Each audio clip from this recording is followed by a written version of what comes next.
Hello friends, welcome on my YouTube channel Educational Empire. तो friends, आज Million Minds English वाली book से practice set 10 है आपका। ऑलरेडी हम प्रैक्टिस सेट 9 तक कर चुके हैं, तो आज 10 से स्टार्ट करते हैं। चलिए क्वेश्चन नंबर 1 देखते हैं विदाउट टाइम वेस्ट के। Night's candles are burnt out and jocund day stands tiptoe on the misty mountain top. Identify the figure of speech in these lines. इन लाइन्स में आपको फिगर ऑफ स्पीच फाइंड करना है, कौन सा है। तो यहाँ पर देखिए आपका फर्स्ट में दिया कंसीट, सैनेक्डोक, ट्रांसफर्ड एपिथेट या फिर सर्कमलोक्यूशन। तो यहाँ पर आपका जो होता है क्वेश्चन नंबर 1 में आपका 4 ऑप्शन राइट हो जाएगा, यानी कि सर्कमलोक्यूशन।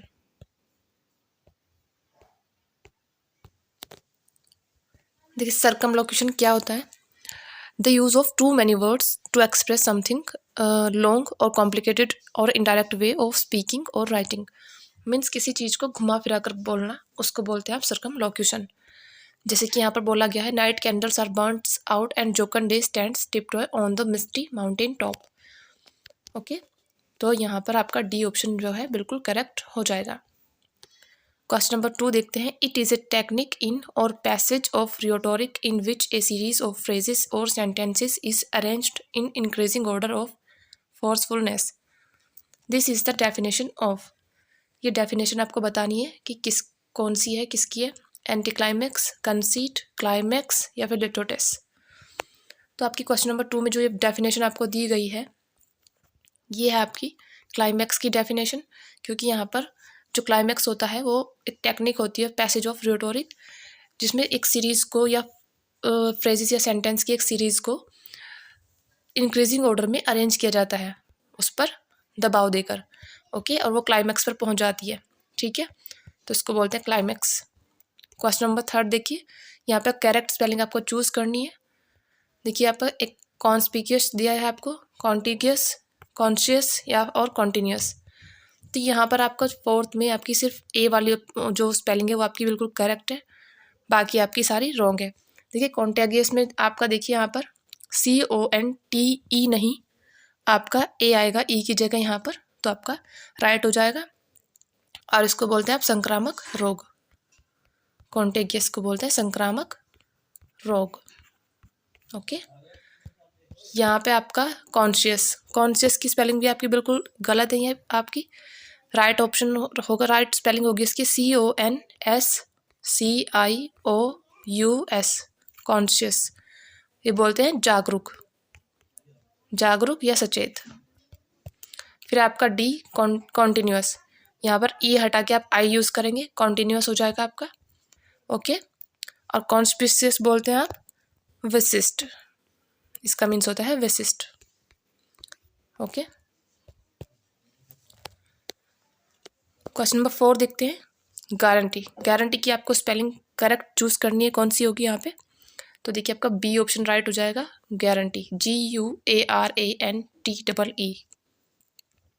क्वेश्चन नंबर 5 देखिए। The Paradise Lost is the greatest single poetic achievement in the language who made this remark. ये रिमार्क किसने दिया है पैराडाइज लॉस्ट के बारे में, कि जो पैराडाइज लॉस्ट है एक ग्रेटेस्ट सिंगल पोएटिक अचीवमेंट है लैंग्वेज में। तो ये आपका ओसगुड का रिमार्क है यहाँ पे।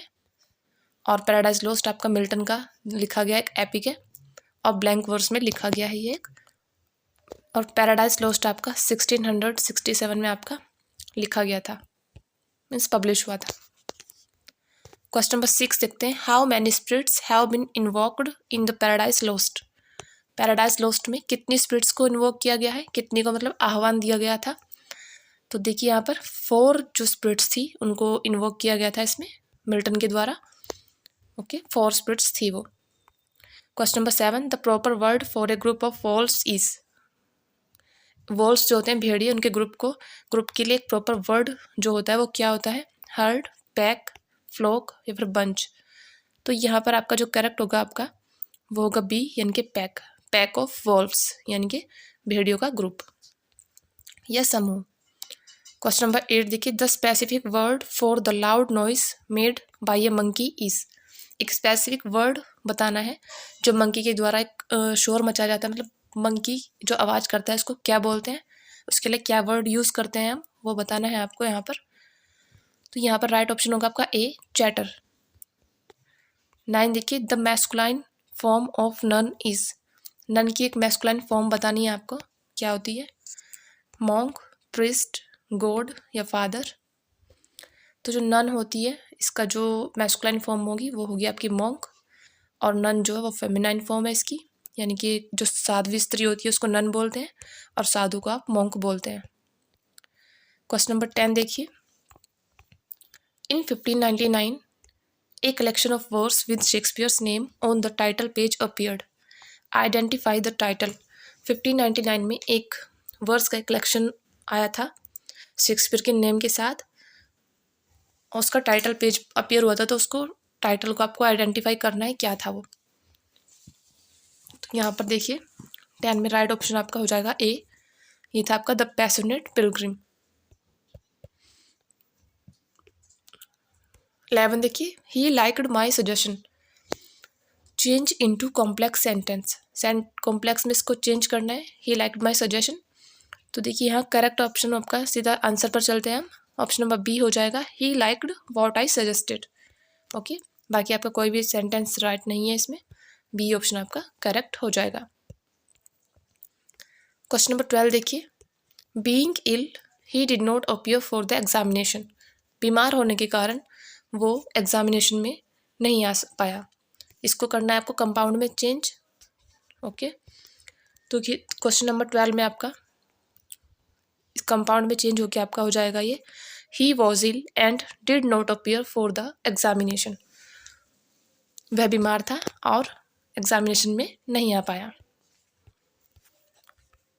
नेक्स्ट देखते हैं, the clown was being laughed at by them.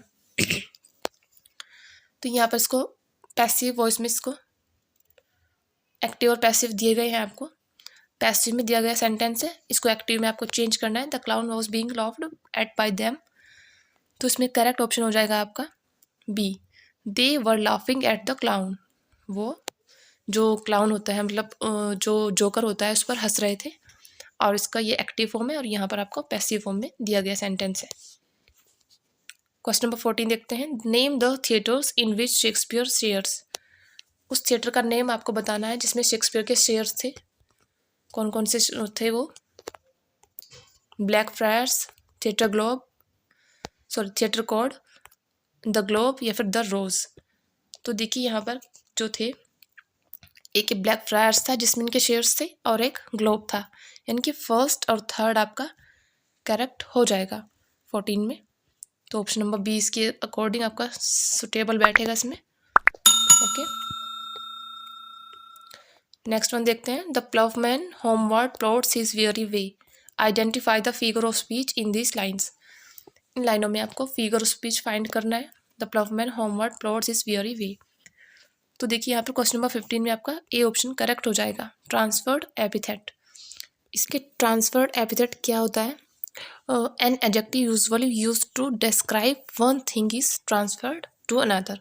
मतलब एक वर्ड, मतलब एडजेक्टिव को यूज़ किया जाता है किसी दूसरे वर्ड को उसकी जो विशेषता होती है उसको बताने के लिए, या फिर आप दूसरे शब्दों में ये भी कह सकते हो कि एक वर्ड और फ्रेज होता है जो मेन क्वालिटी किसी की या किसी व्यक्ति की शो करता है, डिस्क्राइब करता है। जैसे कि यहाँ पर आपका वे को वियरी, या यहाँ पर एडजेक्टिव के रूप में इसका यूज़ हुआ है वियरी वे, यानी कि जो प्लव मैन यानी किसान है, जो वो अपने घर की तरफ जा रहा है अपने थके हुए कदमों से परिश्रम करके, वो बिल्कुल उब चुका है और वो वियरी वे पे अपने जा रहा है। ठीक है, तो यहाँ पर आपका ट्रांसफर्ड एपिथेट हो जाएगा। 16 क्वेश्चन देखते हैं, change the narration. Narration change करना है यहाँ पर। देखिए 16 में इनडायरेक्ट, डायरेक्ट से इनडायरेक्ट में चेंज करना है आपको। He said will you listen to such a man. आपका इंटेरोगेटिव सेंटेंस दिया गया है यहाँ पर, जो क्वेश्चन वर्ड से स्टार्ट हुआ है, सॉरी यहाँ पर जो हेल्पिंग वर्ब से स्टार्ट हुआ है। तो देखिए 16 का जो करेक्ट ऑप्शन हो जाएगा आपका वो होगा डी, यानी कि he asked them whether they would listen to such a man. जब आपका इंटेरोगेटिव सेंटेंस किसी हेल्पिंग वर्ब से स्टार्ट हो तो वहाँ पर आप इन जो आपके इन्वर्टेड कॉमास होते हैं उसको हटाकर आप इफ़ या वेदर का यूज़ करते हैं। इसकी जगह पे इफ़ भी यूज़ कर सकते हैं, बट कभी भी आप दोनों को एक साथ यूज़ नहीं करेंगे। इफ़ या वेदर आप यूज़ करते हैं इसमें। ठीक है, देखिए यहाँ पर आपका इफ़ लगा है, बट ये यहाँ पर आपका रॉन्ग सेंटेंस है, इसलिए आपका देखिए आस्क्ड टू देम है, यहाँ पर आएगा सिर्फ ही आस्क्ड देम, ठीक है, इसलिए डी ऑप्शन आपका यहाँ पे करेक्ट हो जाएगा। 17 देखते हैं। He said be quiet and listen to my words, उसने कहा कि चुप रहो और मेरी बात सुनो, ठीक है। तो देखिए यहाँ 17 का जो करेक्ट होगा आपका वो हो जाएगा C, he urged them to be quiet and listen to his words, उसने इस बात पर जोर दिया कि बस चुप रहे और उसकी बात को सुने, ठीक है। यहाँ पर देखिए इंपेरेटिव सेंटेंस दिया गया है आपको, इन्वर्टेड कॉमास हटा दिया इसमें और वहाँ पर टू यूज़ करते हैं हम, ठीक है। राइट ऑप्शन सी हो जाएगा इसमें। 18 देखते हैं। Do you know the way home asked I, ठीक है, यहाँ पर भी आपका इंटेरोगेटिव सेंटेंस दिया गया है जो आपका हेल्पिंग वर्ब से स्टार्ट है, तो यहाँ पर आपका राइट ऑप्शन हो जाएगा A, I asked him if he knew the way home. Next देखते हैं। Milton's Paradise Lost is, Milton का जो पैराडाइज लॉस्ट है वो क्या है, तो वो आपका देखिए एपिक, बैलेड, एलेजी या फिर लिरिक। ये आपको सबको ही पता है होगा कि पैराडाइज लॉस्ट जो है वो एक एपिक है मिल्टन का, जो इन्होंने 1667 में पब्लिश कराया था। इसको इन्होंने कंप्लीट कर दिया था 1665 में, और फिर इसको 10 बुक्स में इन्होंने पब्लिश किया 1667 में। आफ्टर दैट इसको इनका री एडिशन इन्होंने किया 1674 में, जो 14 बुक्स के साथ फिर ये आया। पैराडाइज लॉस्ट की 14 बुक्स हो गई थी इसमें 1674 में, जब इसका सेकेंड एडिशन आया था। 20 देखते हैं। Complete the sentence Milton's Areopagitica concern, sentence को कंप्लीट करना है। यहाँ पर मिल्टन का जो एरोपैजिटिका है वो किसके बारे में है, liberty of human rights, liberty of press, freedom of humanity या फिर फ्रीडम ऑफ पॉलिटिक्स। जो एरोपैजिटिका है मिल्टन्स का, देखिए ये 1644 में आपकी आई थी और ये इन्होंने लिबर्टी ऑफ प्रेस पर लिखी थी, ठीक है। ऑप्शन नंबर 20 में करेक्ट हो जाएगा। नेक्स्ट देखते हैं 21। To cut a part of person's body, देखिए यहाँ पर 21 में जो करेक्ट होगा वो होगा आपका ए, एम्प्यूटेट इसको बोलते हैं आप। 22 the word invade has the noun form, जो इन्वेड वर्ड है उसका नाउन फॉर्म आपको बताना है, तो आपको देखिए 22 में जो ऑप्शन राइट होगा वो होगा आपका सी, इन्वेजन, ठीक है। इसको बोलते हैं आप घुसना है, मतलब आक्रमण करना कहीं पर या घुसपैठ करना, ठीक है, और इसका नाउन फॉर्म जो है आपका इन्वेजन हो जाएगा। नेक्स्ट देखते हैं 23। The young one of A kangaroo is, kangaroo का जो यंग वन होता है मतलब बच्चा जो होता है इसको क्या बोलते हैं, पपी, किड, जॉय या काफ। तो देखिए कंगारू का जो बेबी होता है इसको बोलते हैं आप जॉय, ऑप्शन नंबर सी इसमें करेक्ट हो जाएगा, ठीक है। 24 देखते हैं। चेंज द वॉइस, यहाँ पर फिर से एक्टिव पैसिव दिए हैं आपको कि rain disrupted the last day's play between India and Sri Lanka, जो बारिश थी उसने ख़राब कर दिया लास्ट डे खेल का इंडिया और श्रीलंका के बीच जो हो रहा था। तो देखिए 24 का जो करेक्ट होगा आपका वो यहाँ पर सी ऑप्शन हो जाएगा। The last day's play between India and Sri Lanka was disrupted by rain.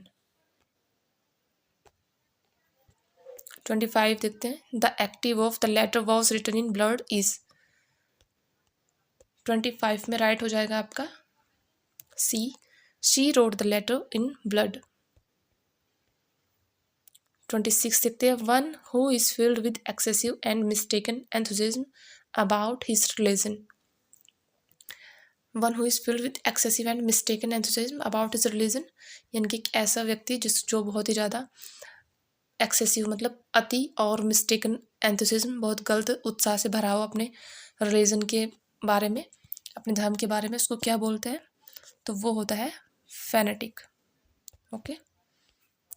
27 देखते हैं। One who can not hear, जो सुन नहीं सकता उसको क्या कहते हैं, डीफ, डम्ब, विजनलेस या लेम। तो जो सुन नहीं सकता उसको बोलते हैं आप डीफ यानी कि बहरा। 28 देखते हैं। One for the first time introduced sonnet into English poetry, sorry who for the first time introduced sonnet into English poetry, किसने सोनेट को सबसे पहले इंग्लिश पोएट्री में इंट्रोड्यूस किया था, कौन थे ये, डैनियल स्पेंसर, विट एंड सूरे, या फिर शेक्सपियर। तो ये थे आपके विट एंड सूरे। इन्होंने सोनेट को सबसे पहले इंट्रोड्यूस किया था इंग्लिश पोएट्री में। ओके, 29 देखते हैं। Sestet is a stanza of. Sestet जो है स्टांजा है, कितने लाइन्स का है ये बताना है आपको। तो ये है आपका 6 लाइन्स का सेस्टेट होता है आपका। ओके, और सोनेट्स में 6 लाइन का होता है ये। जो सोनेट होता है 14 लाइन्स में लिखा होता है। इसका जो पहली 8 लाइन्स होती है वो होता है आपका, उसको बोलते हैं ऑक्टेव।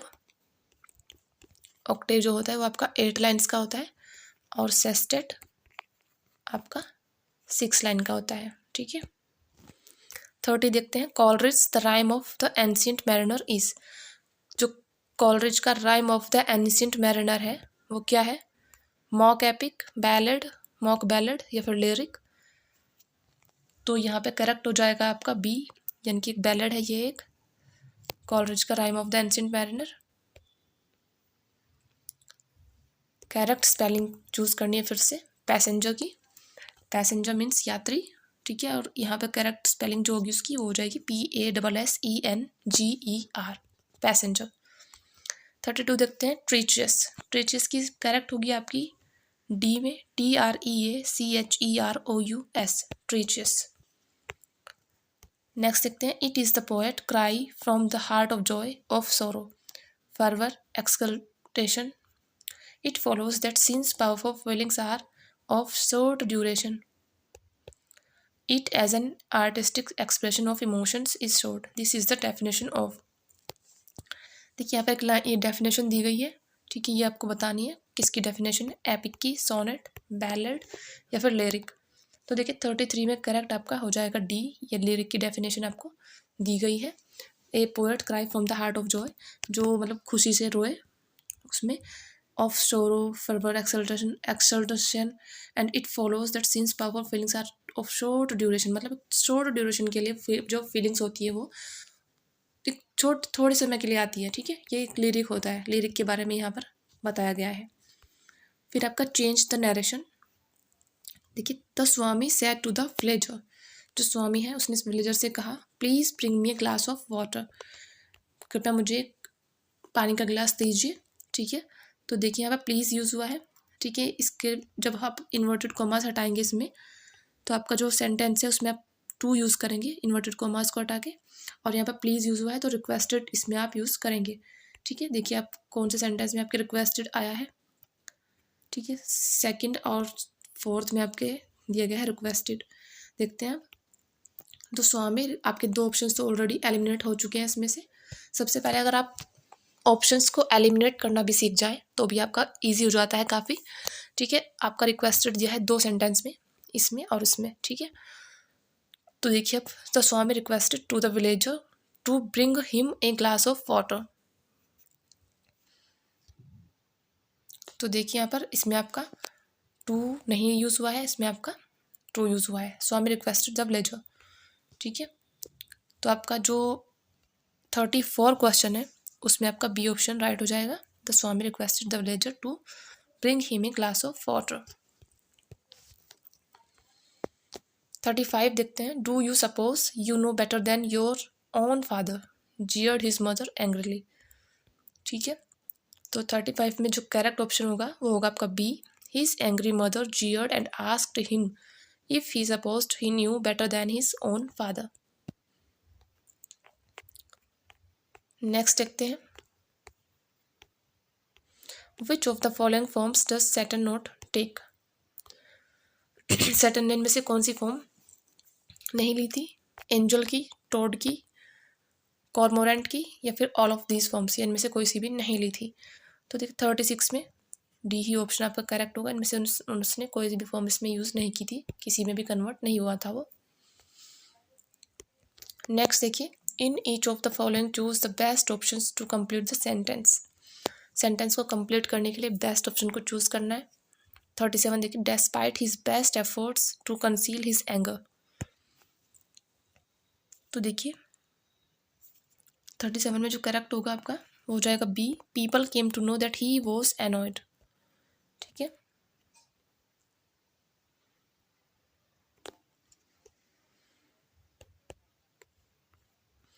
देखिए आपको इसमें कंप्लीट करना है सेंटेंस को इसके आगे। तो आपका दिया है despite his best efforts to conceal his anger people came to know that he was annoyed. ऐसे आपका यहाँ पर करेक्ट हो जाएगा। 38 देखते हैं। Practically very little work could be completed in the last week as it was. 38 में देखते हैं, यहाँ पे बी आपका करेक्ट हो जाएगा, full of holidays. Practically very little work could be completed in the last week as it was full of holidays. 39 देखते हैं। In order to raise the company's profit the employees. Order to raise the company's profit, company के profit को raise करने में the employees क्या किया उन्होंने, तो यहाँ पे ऑप्शन राइट होगा आपका D, offered to work overtime without any compensation. ठीक है, उन्होंने offered to work overtime मतलब ओवर टाइम करने के लिए उन्होंने बोला विदाउट एनी कंपेंसेशन। ठीक है। 40 देखिए, which of Wordsworth odds is representative of the irregular odds. Wordsworth का कौन सा ओड रिप्रेजेंटेटिव है इर्रेगुलर ओड्स का, तो यहाँ पे देखिए राइट ऑप्शन आपका डी हो जाएगा, यह है intimations of immortality.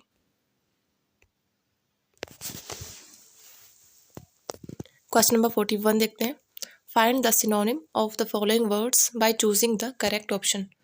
Correct option choose करके आपको सिनोनिम फाइंड करना है। यहाँ पे देखिए, select the right meaning of the word biography from the following.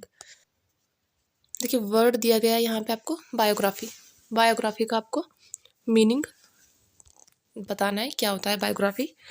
Life history of a man written by someone else, किसी व्यक्ति की लाइफ हिस्ट्री जो किसी और के द्वारा लिखी गई है। Life history of a man written by himself, या फिर लाइफ हिस्ट्री उसकी खुद के द्वारा लिखी गई हो। Life history of a man as reflected in his writings, जो उसकी राइटिंग्स में रिफ्लेक्ट होती हो। या फिर life history of a man created in painting by someone else. आपके ट्रू वाले ऑप्शंस तो बिल्कुल गलत हो गए, नीचे दो, रिफ्लेक्टेड इन हिज राइटिंग ये भी आपका रॉन्ग है और पेंटिंग वाला भी आपका रॉन्ग है। तो आपका जो बायोग्राफी होती है वो होती है आपकी जो लाइफ हिस्ट्री होती है किसी व्यक्ति की, वो किसी और के द्वारा लिखी जाए, उसको बोलते हैं बायोग्राफी। और एक होती है आपकी life history of a man written by himself, जो खुद लिखता है अपनी लाइफ हिस्ट्री, वो होती है उसकी ऑटोबायोग्राफी। ओके, इसलिए बायोग्राफी किसी और के द्वारा लिखी जाती है और ऑटोबायोग्राफी जो राइटर होता है वो खुद लिखता है अपनी लाइफ हिस्ट्री को। ओके। 42 देखते हैं। म्यूट सीन अपीयर्स इन, जो म्यूट सीन है वो किस में अपीयर होता है, जस्टिस, ग्रेस, ट्रायल या सिल्वर बॉक्स में। तो देखिए जस्टिस में आपका म्यूट सीन अपीयर होता है, और जस्टिस जो है गैल्सवर्दी के द्वारा लिखा गया प्ले है। ओके, और यह था 1910 में, और इसमें म्यूट सीन आपका अपीयर होता है। नेक्स्ट देखिए 43, डिस एरे। डिस एरे का मीन्स क्या होता है, ये होता है क्रम भंग, क्रम भंग, या फिर गड़बड़ भी आप इसको कह सकते हैं, गड़बड़। और इसका आपको सिनोनिम फाइंड करना है, तो इसको बोलते हैं कन्फ्यूज़न। ठीक है, कन्फ्यूज़न यहाँ पे इसका राइट ऑप्शन हो जाएगा। नेक्स्ट है आपका फेज। ठीक है, फेज, फेज बोलते हैं हतोत्साह करना, और इसका जो राइट ऑप्शन हो जाएगा आपका होगा सी, यानी कि डिस्टर्ब, किसी को भंग करना, किसी को परेशान करना। ठीक है। 45 देखते हैं। The meaning of belt and braces is. Belt and braces का मीनिंग बताना है आपको क्या होता है। तो देखिए चलते हैं आंसर की ओर सीधे। 45 का राइट ऑप्शन होगा आपका प्रोवाइड डबल सिक्योरिटी। ठीक है, बेल्ट एंड ब्रेसिस का मीन्स होता है आपका प्रोवाइड डबल सिक्योरिटी, किसी को डबल सिक्योरिटी देना। 46 देखते हैं। Shakespeare says two loves I have of comfort and despair, his sonnets are also addressed to two people who are they. उसके जो सोनेट है वो दो पीपल्स को जो है एड्रेस किए गए हैं उसके, तो कौन कौन है वो आपको बताने हैं। तो देखिए एक तो आपकी डार्क लेडी थी और एक आपके अर्ल ऑफ साउथहैम्पटन थे। ठीक है, देखिए यहाँ पे ए ऑप्शन में आपके दिया गया है the dark lady and earl of Southampton. ठीक है, आपका ए ऑप्शन राइट हो जाएगा। इनके सारे के सारे सोनेट्स, इन्होंने कितने 154 सोनेट्स आपके इन्होंने अपने पूरे लाइफ टाइम में लिखे थे, और ये इन दोनों को ही डेडिकेटेड इन्होंने किए हुए हैं। 47 देखते हैं, the greatness of Shakespeare's work is apt to blind critics to his limitations and defects, but these must of course be recognized in any estimate of him. Who said this? किसने ये जो word है दिए थे? तो देखिए यहाँ पर राइट ऑप्शन आपका कौन सा होगा, चलते हैं ऑप्शंस की ओर। राइट ऑप्शन होगा आपका W.H. हडसन। W.H. हडसन की ये कोटेशन दी गई है यहाँ पे। नेक्स्ट है आपका Shakespearean sonnet is divided into. Shakespeare जो सोनेट है वो कैसे डिवाइड किए गए हैं? ऑक्टेव एंड सेस्टेट में, ऑक्टेव क्वार्टरन या कॉपलेट में, 2 क्वार्टरन्स एंड ए सेस्टेट और 3 क्वार्टरन्स एंड ए कॉपलेट। तो देखिए यहाँ पे राइट होगा आपका डी। उनका जो शेक्सपियरियन सोनेट होते हैं वो 3 क्वार्टरन्स एंड ए कॉपलेट में बटे होते हैं, ठीक है। 4 लाइन्स के 3 क्वार्टरन्स होते हैं, 2 लाइन का लास्ट में कॉपलेट। 49 देखते हैं, Mohan could do well in his final examination because. Mohan था अपने फाइनल एग्जामिनेशन में अच्छा कर सका क्योंकि। तो देखिए राइट, यहाँ पे राइट ऑप्शन होगा आपका B, because he was regular with his studies, क्योंकि वो अपनी जो स्टडीज़ थी उसकी उसमें रेगुलर था, ठीक है। इसलिए आपको भी रेगुलरिटी रखनी है अपनी एग्जामिनेशन में अच्छा करने के लिए, क्योंकि आप अगर रेगुलर करते रहोगे प्रैक्टिस सेट्स वगैरह तो आपका अच्छा प्रैक्टिस होती रहेगी और आपको एग्ज़ाम टाइम में बिल्कुल भी जो प्रॉब्लम्स होती है फेस नहीं करनी पड़ेगी। डायरेक्शंस देखिए, आप टिक द करेक्ट ऑप्शंस, आपको राइट ऑप्शन चूज़ करना है। Who said about Milton, Milton के बारे में किसने कहा? This man cuts us all out and the ancient too, ठीक है। ये एक रिमार्क दिया था मिल्टन के बारे में, तो बताना है आपको किसने दिया था ये, ठीक है। तो ये थे आपके जॉन ड्राइडन, जिन्होंने मिल्टन के बारे में ये रिमार्क दिया था। नेक्स्ट देखते हैं 51, they are not beware of all the facts. यहाँ पे अंडरलाइन वर्ड के बताना है आपको कि इसकी जगह कौन सा ऑप्शन इसमें से सुटेबल होगा या फिर नो करेक्शन रिक्वायर्ड है इसमें। तो देखिए यहाँ 51 में जो राइट होगा आपका आर नॉट बिवेयर ऑफ की जगह आपका जो यूज होगा इसमें वो होगा are not to be aware, okay. 52 देखते हैं, a speech delivered without previous preparation. एक स्पीच जो डिलीवर की जाए बिना किसी प्रीशियस प्रिपरेशन के, ठीक है, बिना तैयारी के जो दी जाए स्पीच, उसको क्या बोलते हैं आप? तो यहाँ पे करेक्ट हो जाएगा आपका बी, एक्सटेम्पोर बोलते हैं उसको, ठीक है। 53 देखिए, which of the following works is not written by John Milton. John Milton के द्वारा इनमें से कौन सा वर्क आपका नहीं लिखा गया है? ऑन हिज ब्लाइंडनेस मिल्टन का है, on the late massacre of Piedmont, ठीक है, ये भी मिल्टन का है, और on the morning of Christ's nativity, ये भी इनका है, बट द पैशनेट पिलग्रिम जो है ये इनका नहीं है, ये आपका शेक्सपियर का है, ओके। नेक्स्ट देखते हैं, the Tempest is written in the form of. जो टेम्पेस्ट है वो कौन सी फॉर्म में आपका लिखा गया है ये आपको बताना है, ठीक है। बैलेड, एपिस्टल, एलेजी या फिर मास्क्यू। तो देखिए यहाँ पे 54 में जो करेक्ट हो जाएगा वो होगा आपका डी, ये एक मास्क्यू फॉर्म में लिखा गया है आपका। 55, which of the following authors has not written about the character of Satan. इनमें से कौन सा ऑथर है जिसने सैटर्न के बारे में नहीं लिखा है कुछ, ठीक है। तो देखिए ये थे आपके स्पेंसर, जिन्होंने इसके बारे में कुछ भी नहीं लिखा। 56 देखिए, it is a lyric poem, ये एक लिरिक पोएम है, typically in the form of an address written in varied or irregular metre, and it is generally dignified or exalted in subject, feeling and style. This defines, ये जो आपको definition दी गई है ये बताना है आपको किसको डिफाइन करती है, लिरिक को, सोनेट को, ओड या फिर एलेजी।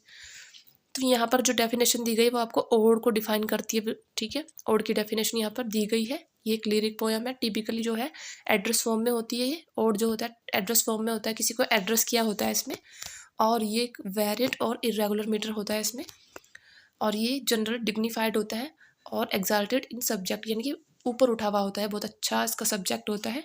फीलिंग और स्टाइल भी, शैली, ओके, मतलब शैलिंग्स होती है इसमें, और भावनाएं जो होती हैं काफ़ी ऊपर उठी हुई होती है इसकी।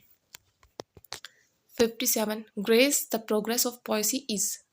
जो ग्रे की प्रोग्रेस ऑफ पोएसी है वो क्या है? बैलेड, लिरिक, ओड या फिर नन ऑफ दीज। तो ये है आपका ओड ग्रे का, ठीक है। 58, who commented that Milton Satan as a moral being is superior to Milton's God, ठीक है। किसने कमेंट किया था कि मिल्टन का जो सैटर्न है as a moral being is superior to Milton's God, Milton के गॉड से सुपीरियर है? तो ये जो था रिमार्क दिया था शेली ने, ठीक है। नेक्स्ट देखते हैं, but thoughts and slave of life and times fool and time that marks a way of all the world must have a stop who says the following lines and where. ये लाइनें कौन कहता है और कहाँ पर कहता है, आपको बताना है इसमें। तो ये आपका इयागो बोलता है आपका ओथेलो प्ले में, और जो शेक्सपियर के द्वारा लिखा गया है। ये एक ग्रेट ट्रेजेडी थी इनकी, ठीक है। 4 ग्रेट ट्रेजेडीज शेक्सपियर के द्वारा लिखी गई थी, उन्हीं में से एक थी Othello. Next, what is the correct spelling kleptomania. Kleptomania की करेक्ट स्पेलिंग कौन सी है इसमें से, तो वो है आपकी DCKLEPTOMANIA, kleptomania. Next, one more unfortunate weary of breath these lines are written in. ये जो लाइनें हैं किस में लिखी गई है, one more unfortunate weary of breath, तो ये लाइनें आपकी टेक्टाइलिक मीटर में लिखी गई हैं। नेक्स्ट देखिए, the following lines are taken from, जो नेक्स्ट लाइनें दी गई हैं वो आपको कहाँ से ली गई हैं, तो देखिए ये लाइनें आपकी, fame is the spur that the clear spirit doth raise to scorn delights and live laborious days. तो जो यहाँ पर राइट ऑप्शन होगा आपका वो होगा बी, लिसिदास की लाइनें हैं आप, जो मिल्टन के द्वारा लिखा गया एलेजी है, एक लिसिदास मिल्टन की एक एलेजी है जो इन्होंने 1637 में लिखी थी। 63 देखिए, in it the poet in the guise of a shepherd and in a pastoral setting mourns for a companion this defines.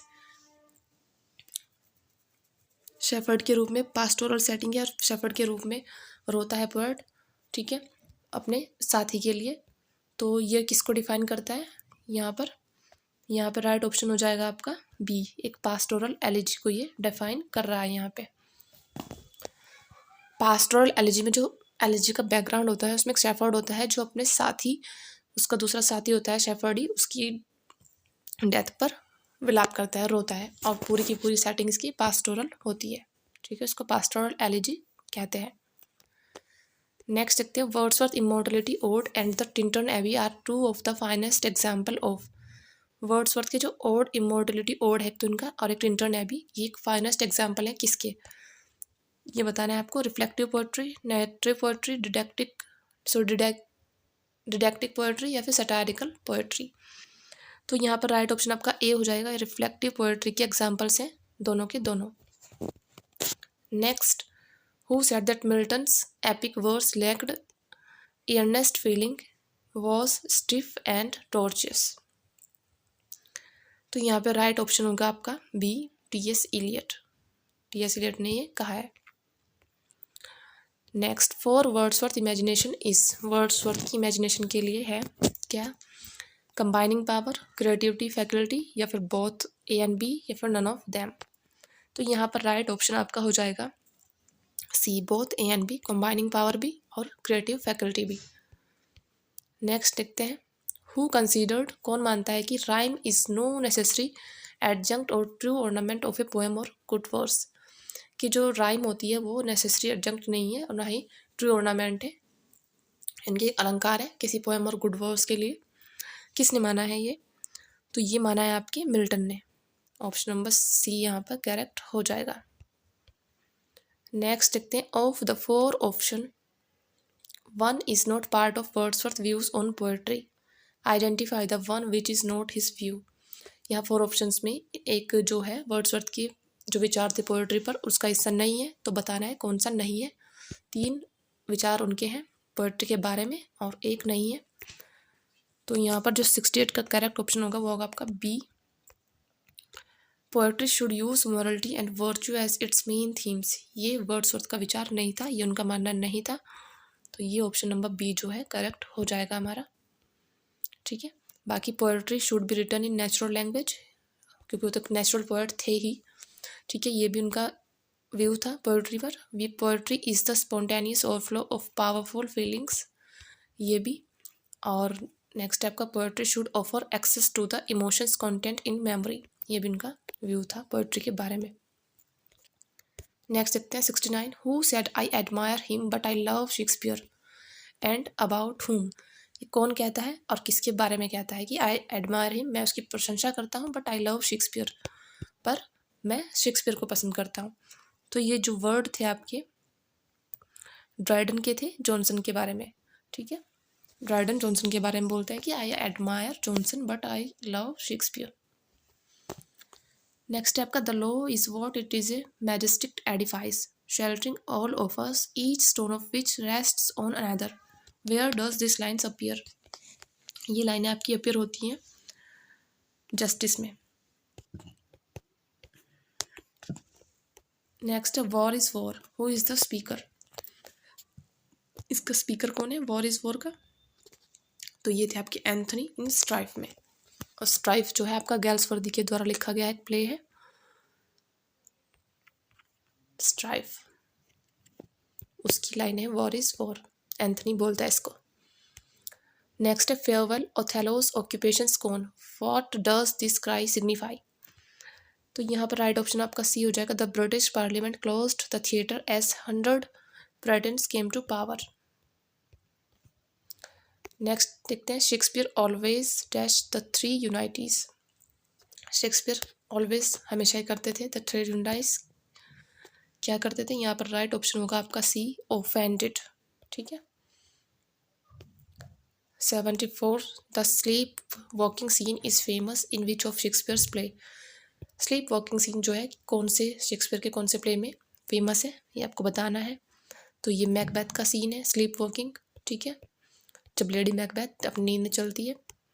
75 who among the following said, इनमें से किसने कहा है that in his early life he was fostered by two influences. तो ये जो है किसने कहा है? यहाँ पे राइट ऑप्शन होगा आपका विलियम वर्ड्सवर्थ। विलियम वर्ड्सवर्थ के द्वारा कहे गए वर्ड्स हैं यहाँ आपके। नेक्स्ट देखिए what seems just to one man sir is injustice to another, who is the speaker. तो यहाँ पे डी आपका राइट ऑप्शन हो जाएगा, एडगर बोलता है ये स्ट्राइफ में। Next 77 this is the name given to that artifice of language which the sound of the words is made to suggest or echo the sense. This is a definition of। ये किसकी definition यहाँ पर दी गई है? तो ये है आपकी ओनोमेटोपिया की डेफिनेशन। जहाँ पर भी आपका साउंड्स का जिक्र हो वहाँ पर आपका ओनोमेटोपिया होता है, ओके। 78 हु बिलीव्ड दैट, कौन विश्वास करता है कि a poetry of revolt against moral ideas is a poetry of revolt against life. एक को किसका था ये कहना, किसका मानना था ये? तो ये है आपका मैथ्यू अर्नोल्ड का, यहाँ पे डी ऑप्शन राइट हो जाएगा। नेक्स्ट है Romeo and Juliet is a, Romeo and Juliet क्या है? Passionate tragedy, passionate romance, tragic comedy या फिर कॉमिक रोमांस। तो ये इनका ट्रेजिक कॉमेडी थी शेक्सपियर की, रोमियो एंड जूलियट। नेक्स्ट देखिए which play analysis the impact of modern publicity on private domestic tragedy. कौन सा प्ले एनालाइज करता है इम्पैक्ट ऑफ मॉडर्न पब्लिसिटी के प्रभाव को on private domestic tragedy? The show, Jocelyn, escape या फिर नन ऑफ दीज। यहाँ पर द शो आपका राइट ऑप्शन हो जाएगा ए। नेक्स्ट है आपका the Island Pharisees holds up a picture of the wealthy class ruling. 81 का राइट हो जाएगा आपका A, over the poor class and factoring on them. Next है पैरेलल्स अपीयर इन। पैरेलल्स होता है किस में अपीयर होता है? तो ये होता है आपका all's well and the ends well में, शेक्सपियर का द्वारा लिखा गया वर्क है एक। 83 देखिए the influence of class is depicted in. Class का जो इन्फ्लुएंस है वो डेपिक्टेड है किस में? Escape, the pigeon, the skin game या फिर लॉयल्टीज में।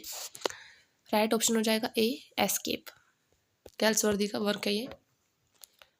84 देखिए in Richard second who is Edmund of Langley. Richard second में कौन है लैंगले का, मतलब एडमंड ऑफ लैंगले? तो ये है आपके Duke of York, right option A हो जाएगा इसका। नेक्स्ट है आपका Shakespeare's British historical play were based on. Shakespeare के जो ब्रिटिश हिस्टोरिकल प्लेस थे वो किस पर बेस्ड थे ये बताना है।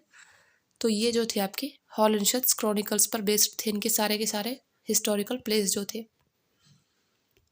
86 देखते हैं, Matthew's Bible was issued in 1537 under the pseudonym of John Matthew. What was his real name, उनका रियल नेम क्या था? तो इनका रियल नेम था आपका जॉन रोगर्स। नेक्स्ट है आपका O blessed bird the earth we pace this description by Wordsworth is about which of the following birds. O blessed bird ये जो था डिस्क्रिप्शन है वर्ड्सवर्थ के द्वारा दिया गया किसी एक बर्ड के बारे में, वो बताना है कौन सी बर्ड थी आपकी, स्काईलार्क, नाइटिंगेल, आउल या फिर कुकू। तो यहाँ पर राइट ऑप्शन हो जाएगा आपका कुकू। कुकू के बारे में दिया गया ये डिस्क्रिप्शन है वर्ड्सवर्थ के द्वारा। नेक्स्ट है आपका the great Bible is also called, great Bible को क्या कहा गया है और, तो इसको कहा गया है क्रैमर्स बाइबल। नेक्स्ट है आपका we live in a highly civilised age, हम एक हाईली सिविलाइज्ड एज में रहते हैं and the sight of brutal violence disturb us in a very strange way, और एक ब्रूटल जो वायलेंस होती है, वायलेंस होता है वो हमें एक बहुत ही स्ट्रेंज वे से हमको डिस्टर्ब करता है। तो ये लाइनें आपकी कहाँ पर अपीयर हुई हैं ये आपको बताना है। ये लाइनें अपीयर हुई थी जस्टिस में, कैल्सवर्दी के द्वारा लिखा गया एक प्ले था, उसमें ये अपीयर हुई है लाइनें। Who is the uncle to the king in Richard second, Richard second में अंकल कौन था? तो देखिए यहाँ पर राइट ऑप्शन आपका हो जाएगा डी एडमंड, ये थी आपके Edmund. Choose the antonym, antonym आपको चूज करना है यहाँ पे सेलिबेसी का। सेलिबेसी किसको बोलते हैं? ये बोलते हैं आप अविवाहित को, ठीक है, या फिर आप ब्रह्मचर्य जीवन जिसने अपनाया उसको बोलते हैं सेलिबेसी। और यहाँ पर एंटोनिम चूज करना है तो होगा आपका मैट्रिमनी यानी कि विवाहित जीवन, ठीक है। 92 देखिए, ये होता है एक्सटेसी, एक्सटेसी किसको बोलते हैं? ये होता है उत्साह, ठीक है, या जोशिला भी इसको बोल सकते हैं परमानंद।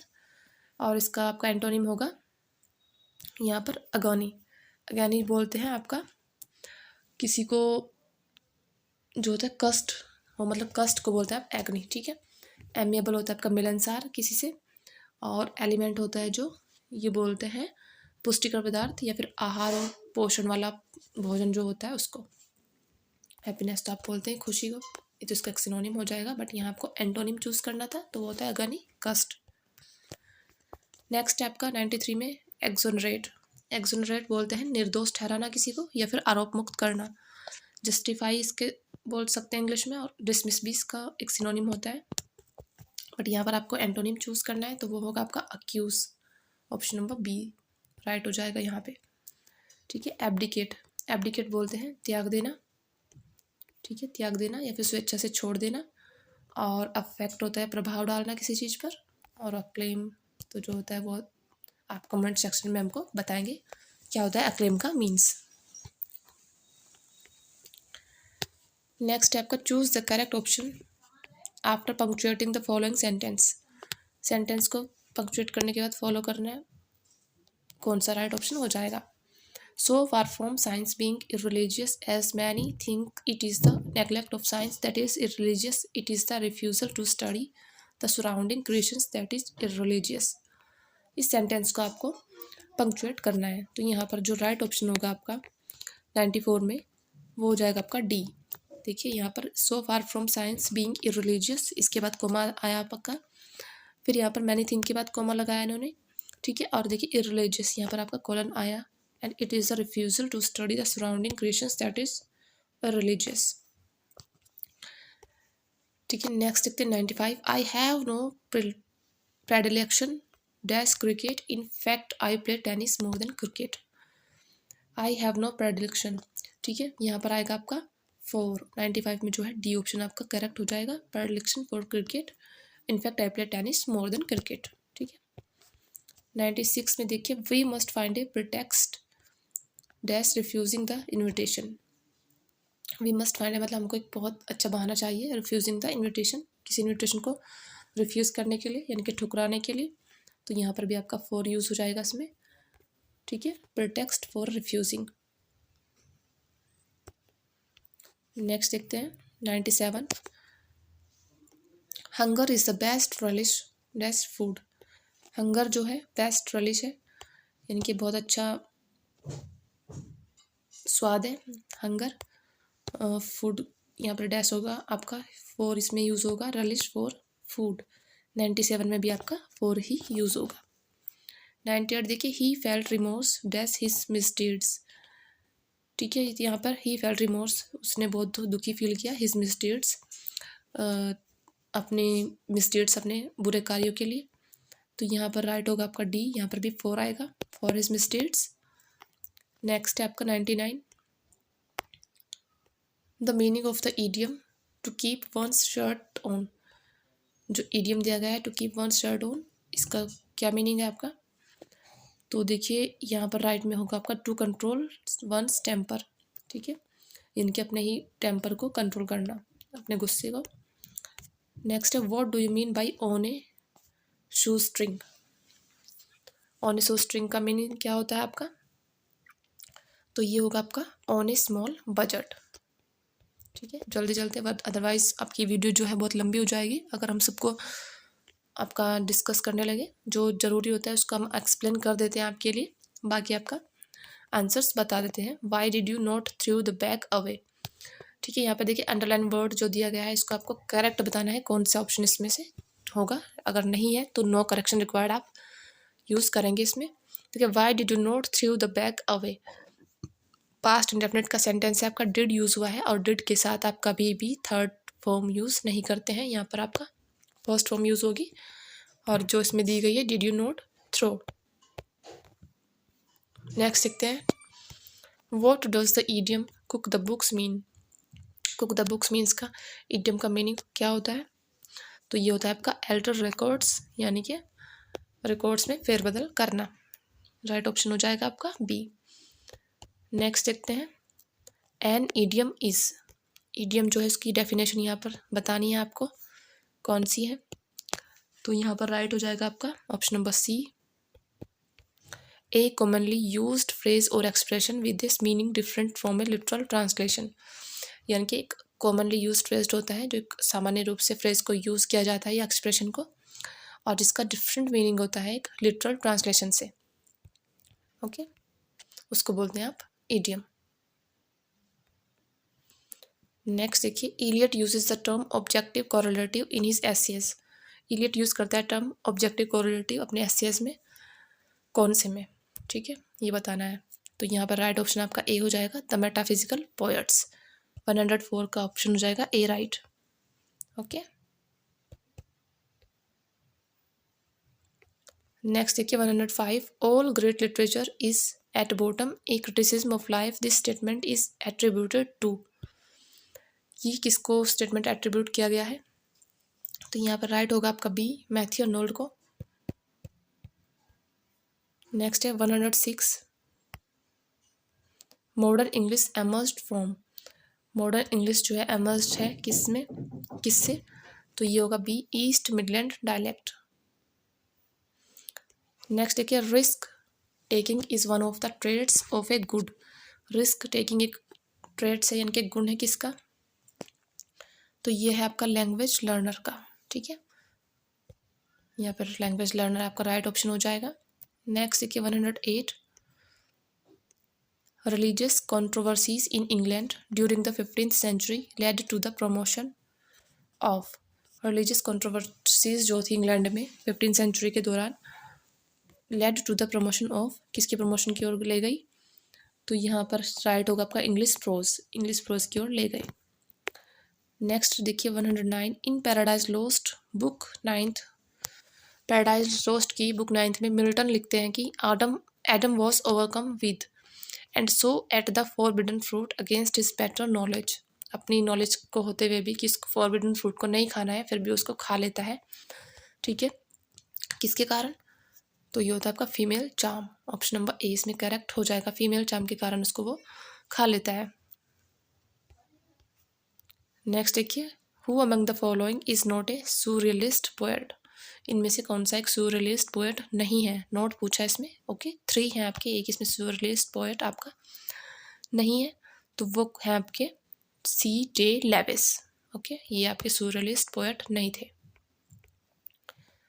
111 देखिए, that glory never shall his wrath or might extort from me. Paradise Lost book first की लाइनें हैं।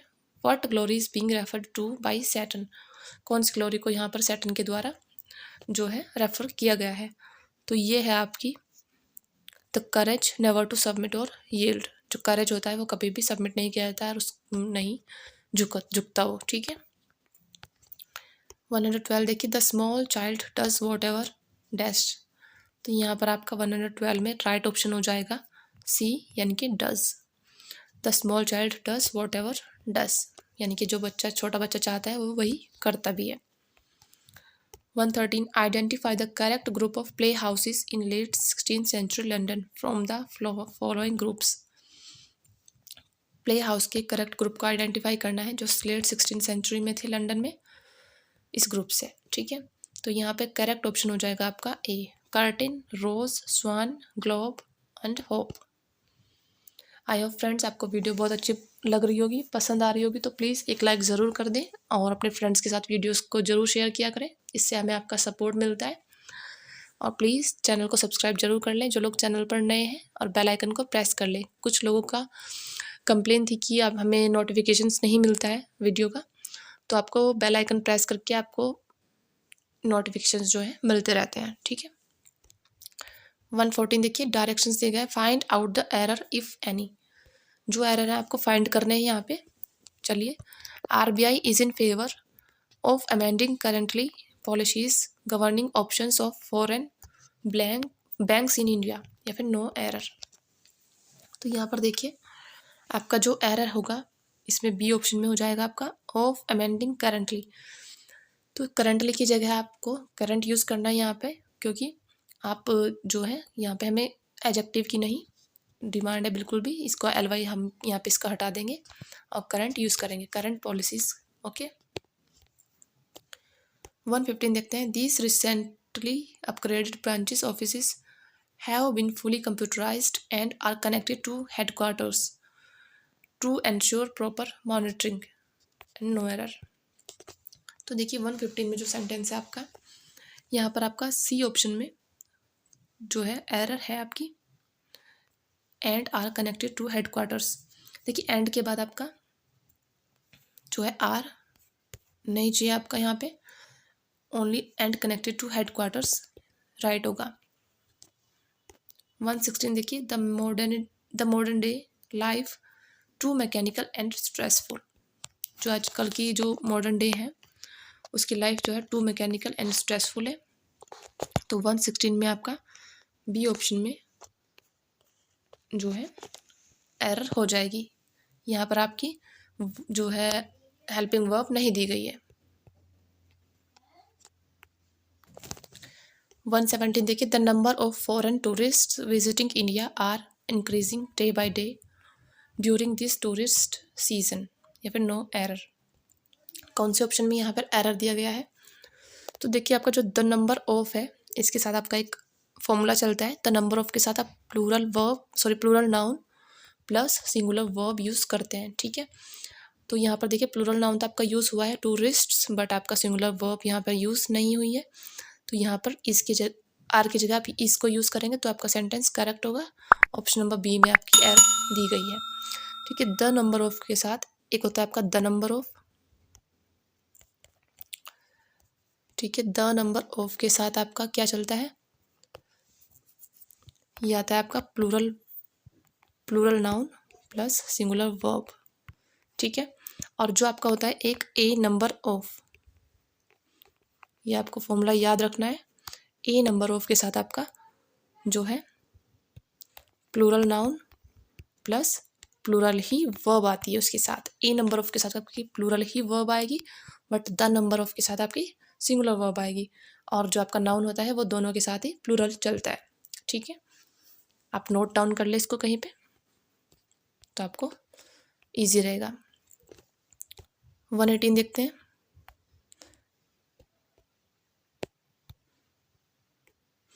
Unless you take interest into the studies you will not succeed in the examination, यदि आप इंटरेस्ट नहीं लोगे स्टडी में तो आप सक्सेस नहीं होंगे इसमें, ठीक है। तो देखिए यहाँ पर जो आपका अनलेस होता है, unless you take interest into the studies, बाकी आपका सेंटेंस सही है, बट यहाँ पर इंटरेस्ट इनटू जो है आपका रॉन्ग है। बी ऑप्शन में आपके एरर दी गई है, यहाँ पर इनटू की जगह आप इन यूज़ करेंगे इसमें। नेक्स्ट देखिए 119, despite the merger the airlines has reported sizeable losses and is unable to pay their employees. ठीक है, यहाँ पर आपका देखिए अब सारी जो है सेंटेंस में has reported sizeable losses and is, यहाँ पर भी सिंगुलर है, बट इसका जो पॉजेसिव है आपका यहाँ पर दियर दिया गया है, पर दियर की जगह आप इट्स यूज़ करेंगे। ठीक है, एयरलाइन के लिए यहाँ पर आया है और ये पर यहाँ पर इट्स यूज़ करेंगे इसके लिए, इसलिए डी ऑप्शन में यहाँ पर एरर हो जाएगी। नेक्स्ट देखिए, we have recently begin the process of recruiting insurance agents for our north eastern branches, या फिर नो एरर। तो 120 में देखिए आपका ऑप्शन नंबर ए में ही आपका जो है एरर मिलेगी देखने को। और एरर क्या है इसमें देखिए, वी हैव, आप हैव के साथ जो है हैज़, हैव और हैड, इसके साथ आपका वर्ब टू हैव के साथ आप ऑलवेज वर्ब की थर्ड फॉर्म यूज़ करते हैं, और ये आपकी जो है सेकंड फॉर्म है, और यहाँ पर थर्ड फॉर्म होगी आपकी बिगन। ठीक है, बिगिन, बिगैन, बिगन होता है, ये ऑप्शन में आपकी एरर हो जाएगी। 121 देखिए, many people believe that the nationalisation of banks in the 1960s have protected India from the current financial crisis. तो देखिए 121 में आपका और सी ऑप्शन में आपका जो है एरर हो जाएगा, in the 90s have protected India. ठीक है, नेक्स्ट देखिए 122, it took me almost a hour to fill the application form, या फिर नो एरर। देखिए 122 में आपका बी ऑप्शन में ही एरर हो जाएगा, बहुत ही इजी आपका यहाँ पर एरर दी गई है। आर्टिकल आवर के साथ ए यूज़ किया गया है, बट यहाँ पर आपका एन आएगा, बिकॉज देखिए आपका वोवेल साउंड नहीं कर रहा है यहाँ, आवर, इसको हम आवर पढ़ते हैं तो अ की साउंड आ रही है आपकी, तो यहाँ पर आप एन यूज़ करेंगे इसकी जगह। ठीक है, 123 देखिए, he has achieved success in life by dint of his hard work. ठीक है, यहाँ पर 123 में देखिए आपका सी ऑप्शन में जो है एरर है यहाँ पर, in life by dint of his hard work. 124 देखते हैं, the accident was averted as the driver brought his car to a sudden stop. 124 में जो है आपका बिल्कुल सेंटेंस आपका करेक्ट है, यहाँ पर नो एरर है, ऑप्शन डी यहाँ पे हो जाएगा आपका। ठीक है, एंड आज का लास्ट क्वेश्चन है आपका 125, understanding dynamic complexities of group behaviour is not an easy task. देखिए यहाँ पर आपका डी ऑप्शन में एरर हो जाएगा। ठीक है, यहाँ पर एन और टास्क दिया गया है, बट यहाँ पर ईज जो है गलत यूज़ हुआ है, यहाँ पर आप ईजी यूज़ करेंगे, ईजी। ओके, एडजेक्टिव होगा आपका, और ये आपका नाउन, और इसके बीच में आपको सॉरी ये आपका आर्टिकल और नाउन, इसके बीच में आप एडजेक्टिव यूज़ करेंगे, और जो होगा आपका ईजी।